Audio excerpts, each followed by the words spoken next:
Halo, selamat pagi teman-teman guru dimanapun kalian berada. Semoga pada hari ini kalian tetap dalam keadaan sehat untuk mempersiapkan diri untuk menghadapi seleksi PPG dalam jabatan tahun 2022.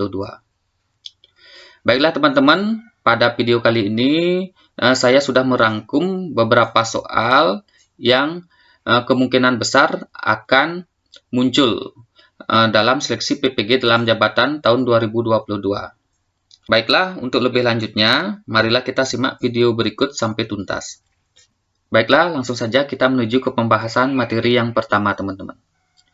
Jadi, ini adalah materi yang wajib teman-teman kuasai, yaitu yang berkaitan dengan langkah metode ilmiah. Jadi, dalam soal mungkin nanti teman-teman akan ditunjukkan, diilustrasikan langkah-langkah metode ilmiah, namun secara acak. Nanti teman-teman akan diminta mengurutkan metode ilmiah yang benar dari tahap pertama sampai terakhir. Baik, untuk menghadapi soal-soal seperti ini, tentunya teman-teman harus menghafal atau memahami langkah metode ilmiah itu secara runtut, teman-teman. Jadi di sini saya sudah menyiapkan langkah metode ilmiah secara berurutan. Langkah yang pertama yaitu merumuskan masalah. Langkah kedua, menentukan hipotesis. Langkah yang ketiga, menetapkan variabel penelitian. Langkah yang keempat, menetapkan prosedur kerja. Langkah yang kelima, mengumpulkan data. Langkah yang keenam, mengolah serta menganalisis data. Dan langkah yang ketujuh atau yang terakhir yaitu membuat kesimpulan. Jadi caranya menghafal mungkin teman-teman bisa menyampingkan dua poin yang pertama dan terakhir, karena mungkin semua dari teman-teman sudah pasti hafal langkah yang pertama dan yang terakhir, yaitu pertama merumuskan masalah dan yang terakhir yaitu membuat kesimpulan. Jadi kita bisa fokus menghafalkan urutan langkah yang kedua sampai ke-6 saja, teman-teman. Nah, jadi ketika kita sudah menghafal atau memahami langkah-langkah metode ilmiah, kita bisa dengan mudah menjawab soal seperti ini, teman-teman.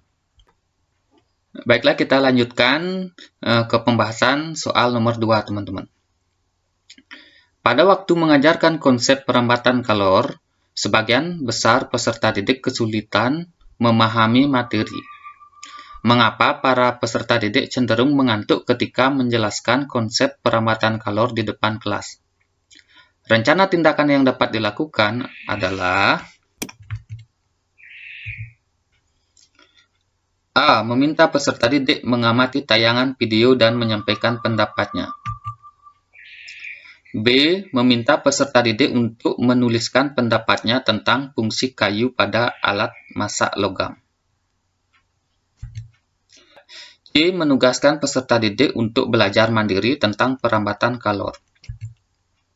D. Memberikan ulangan harian tentang adaptasi perambatan kalor. Baik, teman-teman bisa dijeda sebentar videonya. Silahkan teman-teman memilih jawaban yang menurut teman-teman paling tepat.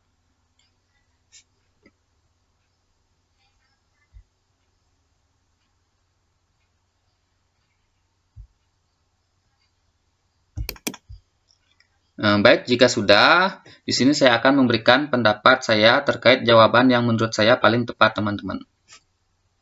Jadi di sini bisa kita lihat, yaitu di dalam penyampaian atau konsep perambatan kalor, sebagian peserta didik mengalami kesulitan memahami materi. Ya. Dan juga peserta didik cenderung mengantuk. Di sini adalah beberapa kata kunci yang bisa membuat kita menentukan jawaban yang paling tepat, teman-teman.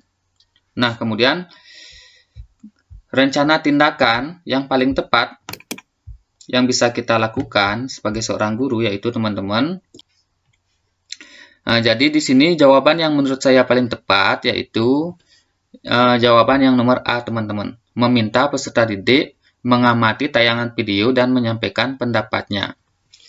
Nah, di sini dari kata kunci cenderung mengantuk ini mungkin media yang digunakan terlalu membosankan sehingga peserta didik merasa mengantuk saat mengikuti pelajaran perambatan kalor. Jadi di sini dengan mengamati tayangan video, mungkin ini bisa membuat pembelajaran lebih menarik.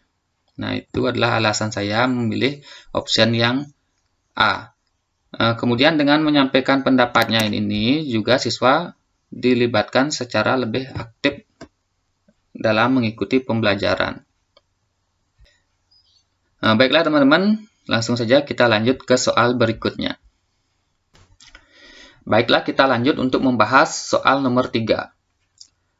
Pak Mahmud, guru SD di Jawa Barat, mendapat informasi bahwa dalam pembelajaran abad 21, communication adalah salah satu karakteristik yang harus dikuasai oleh peserta didik. Communication atau komunikasi dalam hal ini berkaitan dengan berbagai pemikiran, penyampaian ide, pertanyaan, dan solusi. Pak Mahmud ingin sekali agar peserta didiknya menguasai karakteristik communication itu. Dalam pembelajaran, kegiatan yang dilakukan Pak Mahmud agar siswa menguasai karakter tersebut antara lain: A. Siswa dilatih untuk memilih manakah pernyataan yang benar dan salah. B. Guru menugaskan kelompok untuk membuat sebuah poster. C. Guru menugaskan kelompok untuk membuat sebuah poster. Poster yang disusun merupakan hasil pemikiran dari beberapa orang yang dituangkan menjadi satu. D. Guru membuat soal latihan yang mendorong anak untuk memecahkan masalah. E. Siswa mengungkapkan gagasan dalam presentasi, sementara teman satu kelas mengkritisi apa yang disampaikan. Baiklah teman-teman bisa jeda sebentar video dan memilih jawaban yang menurut teman-teman paling tepat.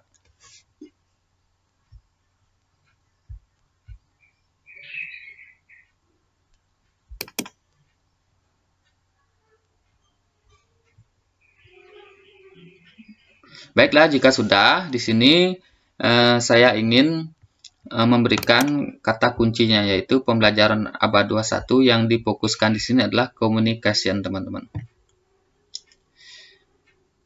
Kemudian, dalam pembelajaran, kegiatan yang dilakukan Pak Mahmud agar siswa menguasai karakter tersebut. Jadi, karakter tersebut ini yang dimaksud adalah communication.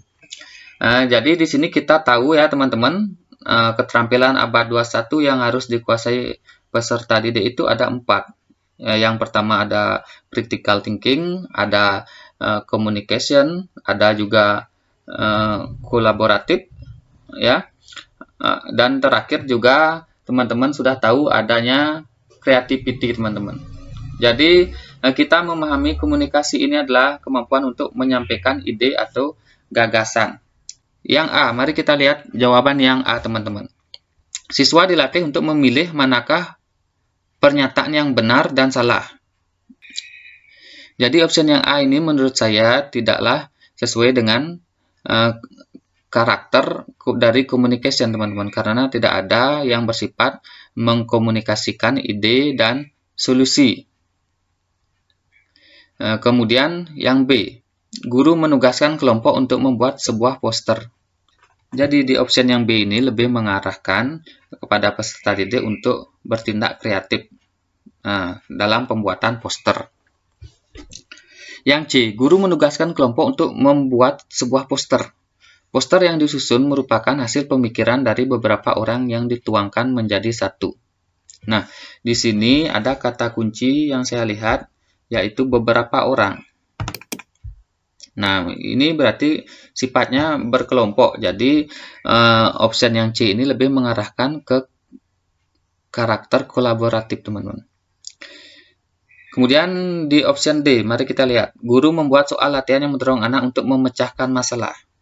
Nah, memecahkan masalah di sini lebih cocok jika dimasukkan ke dalam karakter critical thinking, teman-teman. Mari kita lihat di option yang terakhir atau option E. Siswa mengungkapkan gagasan dalam presentasi, sementara teman satu kelas mengkritisi apa yang disampaikan. Nah, inilah menurut saya jawaban yang paling tepat, karena di sini ada mengungkapkan gagasan. Kemudian ya ada kata presentasi juga ya, dan teman yang lain pun ikut mengkritisi. Jadi ini adalah jawaban yang menurut saya paling tepat yang sesuai dengan karakter dari communication. Baiklah teman-teman, kita lanjut ke soal berikutnya. Baiklah, mari kita lanjutkan untuk pembahasan soal yang nomor 4. Ketika pembelajaran di kelas sedang membahas globalisasi, seorang siswa menyatakan bahwa sebaiknya kita tidak memanfaatkan teknologi dari negara lain, agar jati diri bangsa tidak terpengaruh. Dengan adanya ungkapan siswa yang semacam itu, sebagai guru harus dapat memberikan penjelasan bahwa A. Teknologi apapun boleh digunakan karena terkait penggunaan teknologi tidak ada ketentuan yang membatasinya. B. Demi jati diri bangsa, penggunaan dan pengaruh teknologi dari negara lain sebaiknya dibatasi penggunaannya. C. Teknologi dari negara lain digunakan seminimal mungkin agar jati diri dan identitas bangsa tidak terpengaruh. D. Teknologi asing sifatnya netral. Pengaruh apa yang ditimbulkan tergantung pada cara kita menggunakannya. Baiklah teman-teman, video bisa dijeda terlebih dahulu, kemudian teman-teman pilih jawaban yang menurut kalian paling tepat.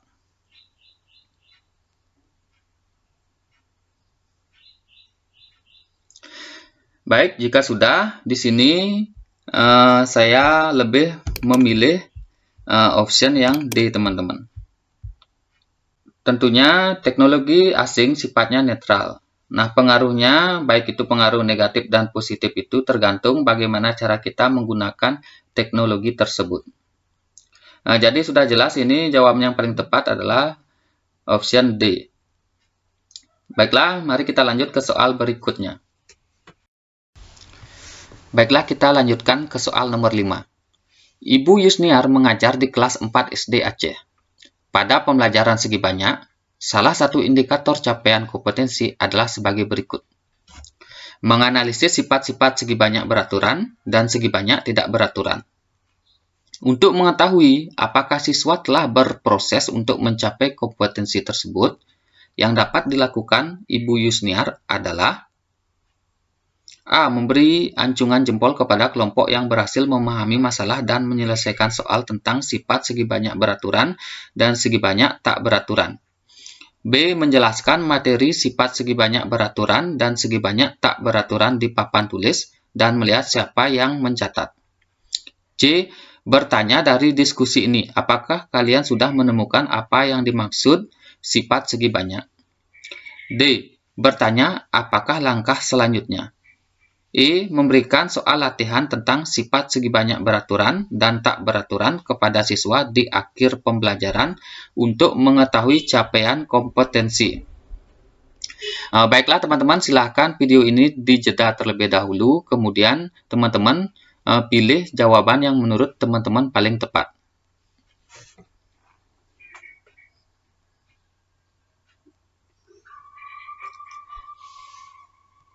Baiklah, jika sudah, saya akan mencoba membahas dari sudut pandang saya, teman-teman. Di sini saya ingin mengambil beberapa kata kunci dari soal terlebih dahulu, yaitu indikatornya yaitu menganalisis sifat-sifat segi banyak. Kemudian yang ditanyakan yaitu untuk mengetahui, untuk mengetahui apakah siswa telah berproses, kemudian ada di sini mencapai kompetensi, teman-teman. Nah, inilah yang saya gunakan sebagai kata kunci. Apa yang bisa dilakukan Ibu Yusniar? Mari kita lihat option yang A. Ada kata memberi acungan jempol.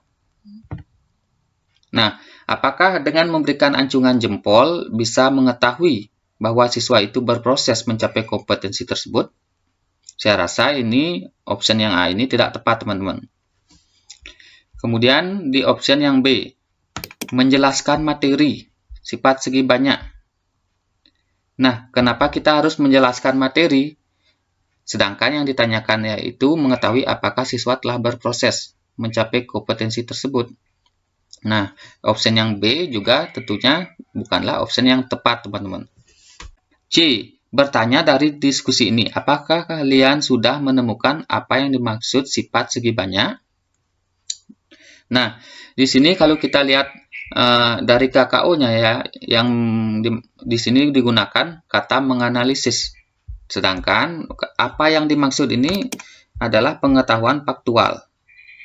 Jadi, saya rasa jawaban yang C ini bukan jawaban yang tepat juga, teman-teman. Kemudian, yang D. Bertanya, apakah langkah selanjutnya? Jadi, menurut saya juga opsi yang D ini bukan opsi yang tepat. Karena dengan bertanya apakah langkah selanjutnya, itu tidak bisa kita mengetahui apakah siswa itu telah berproses mencapai kompetensi tersebut, atau menganalisis sifat-sifat segi banyak beraturan dan segi banyak tidak beraturan. Jadi saya cenderung memilih opsi yang E, teman-teman. Memberikan soal latihan tentang sifat segi banyak beraturan dan tak beraturan kepada siswa di akhir pembelajaran untuk mengetahui capaian kompetensi.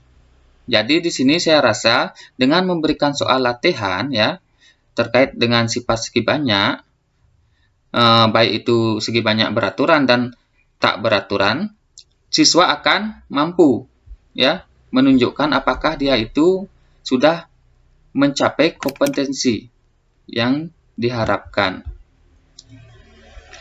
Nah, di sini saya memilih opsi yang D, yang E, teman-teman, atau opsi yang terakhir. Nah, tentunya teman-teman mungkin memiliki persepsi yang berbeda. Teman-teman mungkin bisa sampaikan di kolom komentar. Baiklah, kita lanjut ke soal yang berikutnya. Soal nomor 6. Salah satu indikator di kelas rendah adalah 3.5. Menggali informasi tentang cara-cara perawatan tumbuhan dan hewan melalui wawancara dan atau eksplorasi lingkungan. Pak Budi, seorang guru SD di kelas rendah, berusaha menyampaikan motivasi ketika memberikan materi ajar dengan KD tersebut. Bentuk motivasi yang dapat diberikan Pak Budi ketika membuka pembelajaran adalah A. Membuat kesimpulan tentang jenis-jenis tumbuhan di sekitar tempat tinggal peserta didik. B. Memberikan pesan agar peserta didik selalu hati-hati menjaga kesehatan. C. Membagikan kuis kepada peserta didik tentang cara perawatan tumbuhan.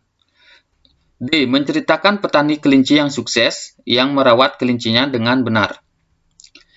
E. Membagikan tugas kepada peserta didik untuk mengamati hewan peliharaan di rumahnya.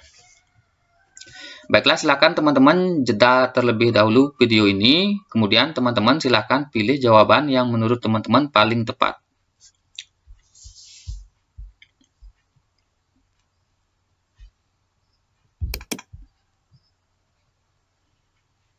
Baiklah, jika sudah, saya akan mencoba memilih jawaban yang paling tepat, kemudian kita awali dengan mencari kata-kata kunci yang ada dalam soal.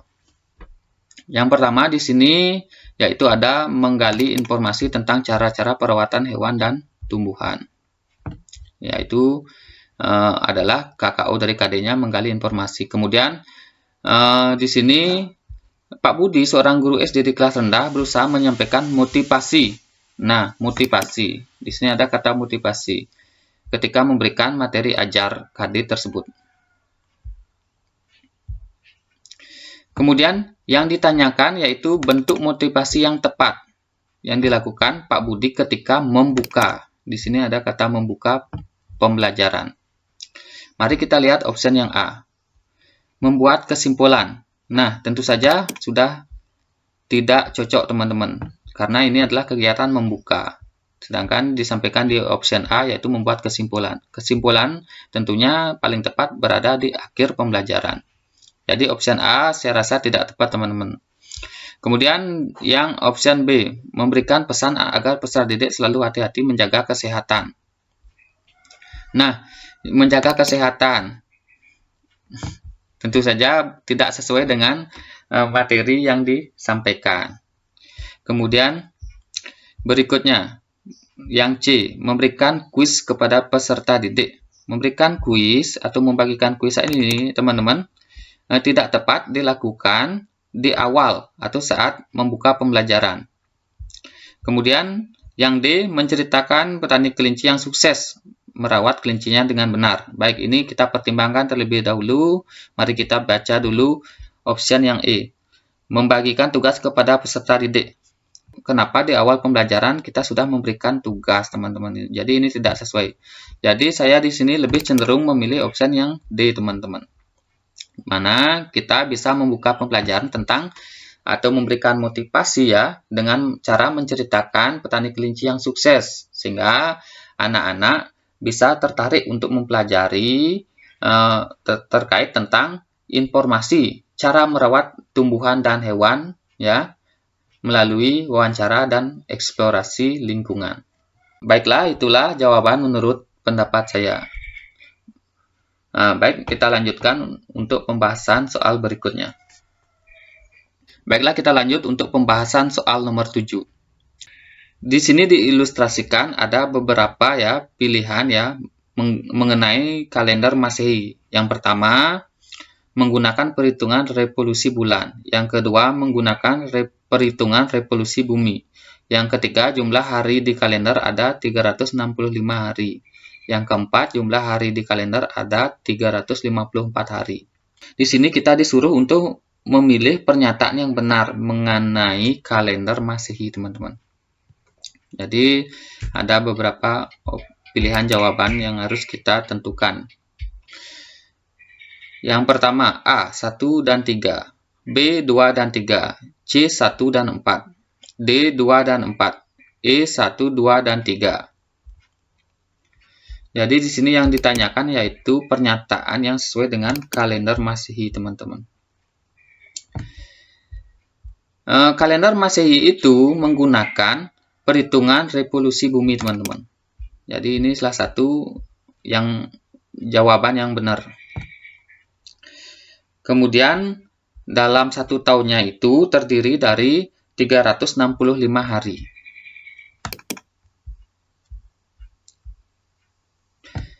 Jadi jawaban yang paling tepat di sini yaitu adalah 2 dan 3. Ada di option B, teman-teman. Baik, di sini untuk soal nomor 7 sudah cukup jelas ya. Mari kita lanjutkan untuk pembahasan soal berikutnya.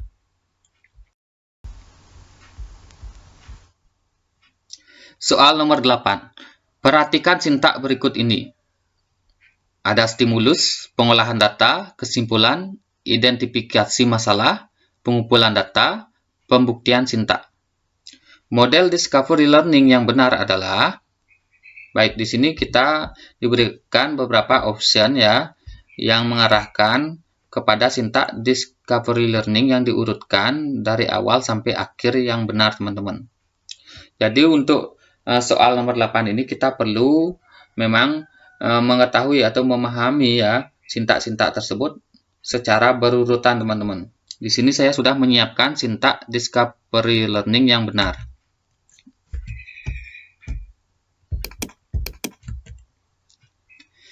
Nah, di sini yang pertama ada pemberian rangsangan atau stimulation, teman-teman.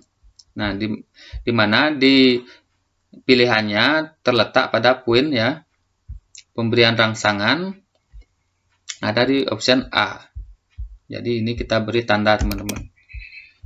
Ini adalah urutan yang pertama, memberikan stimulus. Kemudian yang kedua ada pernyataan atau identifikasi masalah. Ini ada di option D, teman-teman.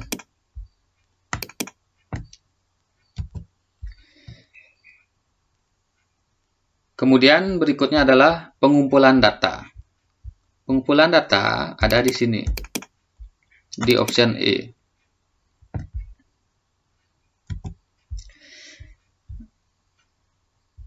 Berikutnya ada pengolahan data.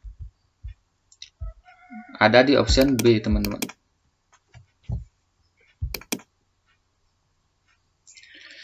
Dan ada pembuktian. Berikutnya ada pembuktian. Terletak di option F.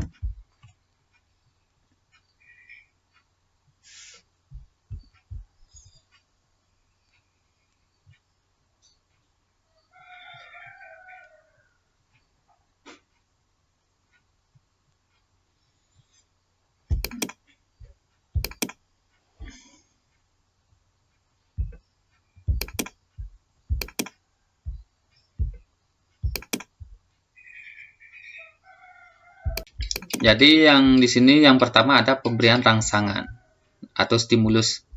Ya, ada di pilihan yang A ya. Ini menjadi yang pertama. Kemudian ada identifikasi masalah. Ada di pilihan yang D ya. Yang menjadi sintak yang nomor 2. Kemudian ada pengumpulan data. Pengumpulan data di sini ada di option E. Kemudian berikutnya adalah pengolahan data. Jadi di sini pengolahan data. Ada pembuktian. Di sini menjadi poin yang nomor 5. Kemudian menarik kesimpulan. Jadi poin yang nomor 6. Jadi di sini sudah jelas ya. Berarti jawaban yang paling benar adalah option A. Kemudian diikuti dengan D ya. AD ini. Kemudian ada yang E, ADE. Jadi option yang paling benar adalah yang option C, teman-teman. Karena sudah sesuai dengan urutan sintak yang benar. Oke, untuk soal nomor 8, jelas ya teman-teman, kita harus menghafal atau memahami sintak dari discovery learning atau model pembelajaran yang lain mungkin yang nantinya akan memudahkan teman-teman untuk menghadapi soal-soal seperti ini. Lanjut, pembahasan soal nomor 9. Perkembangan kognitif seorang anak terjadi saat berinteraksi dengan lingkungan. Ketika berinteraksi itu, anak memperoleh skema yaitu kategori pengetahuan yang mampu membantu dalam menginterpretasi dalam dunia. Proses penambahan informasi baru ke dalam skema yang sudah ada disebut. Baik, di sini yang ditanyakan yaitu proses penambahan informasi baru ke dalam skema yang sudah ada.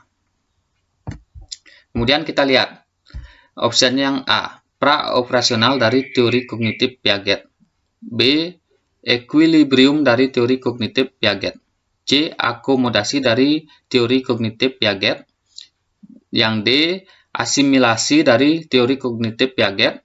E, skemata dari teori kognitif Piaget. Untuk mengetahui jawaban dari soal seperti ini, teman-teman, kita harus perlu memahami definisi-definisi dari setiap option yang ada. Di sini saya sudah siapkan definisi-definisinya menurut dari teori Piaget. Yang pertama, asimilasi adalah penyerapan informasi baru ke dalam info yang sudah ada. Jadi di sini sudah jelas ya jawabannya ya, kita bisa menentukan jawaban yang paling tepat. Kemudian kita perlu juga mengetahui definisi-definisi yang lain jika ada soal yang mengarah kepada istilah-istilah tersebut. Seperti akomodasi. Akomodasi merupakan kemampuan menggunakan informasi untuk memecahkan masalah atau memodifikasi skema yang ada. Kemudian equilibrium merupakan keseimbangan antara asimilasi dengan akomodasi. Sedangkan skemata yaitu adalah struktur kognitif intelektual individu yang berupa representasi persepsi, ide, dan aksi yang diasosiasikan merupakan dasar pemikiran yang digunakan untuk beradaptasi dengan lingkungan. Jadi dengan kita mengetahui semua definisi dari istilah-istilah tersebut, kita bisa menentukan jawaban yang paling tepat. Jadi di sini yaitu tentu saja jawabannya adalah asimilasi. Ada di option yang D. Nah, lihat dari definisinya, yaitu sudah sesuai teman-teman. Asimilasi merupakan penyerapan informasi baru ke dalam informasi yang sudah ada. Baik, di sini sudah jelas ya, jawaban nomor 9 adalah D. Kita lanjut untuk pembahasan soal yang berikutnya. Soal nomor 10. Dalam sebuah proses pembelajaran di SD, guru memberikan kesempatan kepada siswa untuk melakukan kerja mandiri dengan diskusi per kelompok. Berdasarkan teori perkembangan peserta didik, teori yang digunakan oleh guru tersebut adalah A. Humanistik, B. Behaviorisme, C. Kognitivisme, D. Konstruktivisme. Baiklah, untuk menjawab pertanyaan ini, saya sudah sediakan definisi-definisi terkait dengan teori-teori pembelajaran tersebut. Baik, jika kita lihat dari definisi dari teori humanistik, yaitu memanusiakan manusia. Jadi, perilaku belajar dari sudut pandang atau pelaku dari pembelajaran tersebut, yaitu siswa. Kemudian, ada behaviorisme, yaitu tentunya adanya stimulus dan respon. Kemudian, ada kognitivisme, pengetahuan baru terkait dengan pengetahuan lama dari siswa. Nah, itu menjadi kata kunci yang bisa membuat kita membedakan teori satu dengan teori yang lainnya. Dan ada juga teori konstruktivisme, yaitu dengan menggunakan kata kunci membangun sendiri pengetahuannya. Kemudian yang terakhir ada sibernetik yang berkaitan dengan TIK. Nah, baik, kemudian di sini teman-teman kita lihat kata kuncinya di sini. Dalam proses pembelajaran di SD, guru memberikan kesempatan kepada peserta didik untuk melakukan kerja mandiri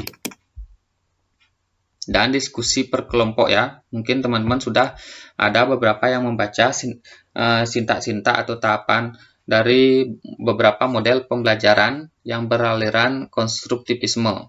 Jadi dari kata kunci ini ya, kerja mandiri ini, kita bisa menarik kesimpulan saya lebih cenderung sesuai dengan model atau teori pembelajaran konstruktivisme, yaitu membangun sendiri pengetahuannya. Nah, karena di sini ada kata kunci kerja mandiri.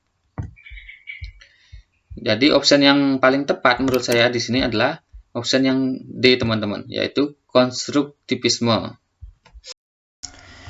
Nah, demikianlah video pembahasan soal kali ini. Apabila ada kesalahan dalam pembahasan, saya mohon maaf yang sebesar-besarnya, dan semoga teman-teman yang mengikuti seleksi akademik PPG dalam jabatan 2022, semoga kalian mendapatkan hasil yang optimal dan lulus. Akhir kata saya ucapkan terima kasih.